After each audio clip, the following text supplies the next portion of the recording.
Every day, we are bombarded by images of explosions, disasters, cries, and chaos. These images appear on our screens with flashing headlines, urgent alerts, and dramatic soundtracks. The news, once meant to encourage reflection and understanding, now often seems to leave us numb. The speed and intensity of these images overwhelm the senses, replacing contemplation with shock.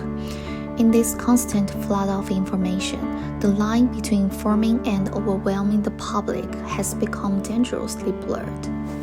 Walter Benjamin, writing nearly a century ago, warned of this danger.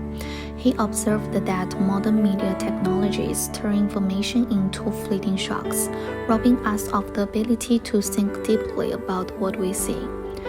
When news becomes an endless chain of jaws to the senses, it prevents audiences from engaging with the true complexity of human experience.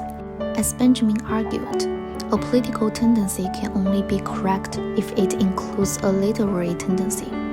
In other words, how we tell stories matters as much as the facts we report. Shock alone is not the goal. The true responsibility of journalism is to help us understand, not simply consume. In today's media landscape, the tools of production, our cameras, our platforms, our algorithms, are largely driven by capital, competition, and the pursuit of attention. Suffering has become a commodity for clicks, tragedy a spectacle for consumption. In this system, it's easy for ethical considerations to fall away. Benjamin reminds us, passing on an apparatus of production without transforming it is a highly debatable practice.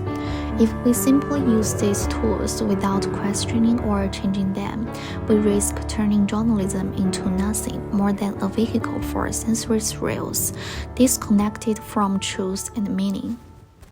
Journalists and media producers are not just conveyors of content. They are producers with the power and the responsibility to reshape the tools of news production. Responsible journalism should move beyond shock, fostering reflection, dialogue, and change. It should challenge audiences to look beyond the immediate and question what lies beneath the surface. As Benjamin pointed out, the real task is to transform the means of production so that they serve the pursuit of truth rather than the logic of spectacle. In an age where disaster videos and sensational headlines flood our feeds, we must ask, what comes after the shock? We need media that breaks free from the aesthetics of spectacle and returns to honesty, empathy, and responsibility. The future of journalism depends not on how loudly it can shout, but on how deeply it can help us listen, see, and care.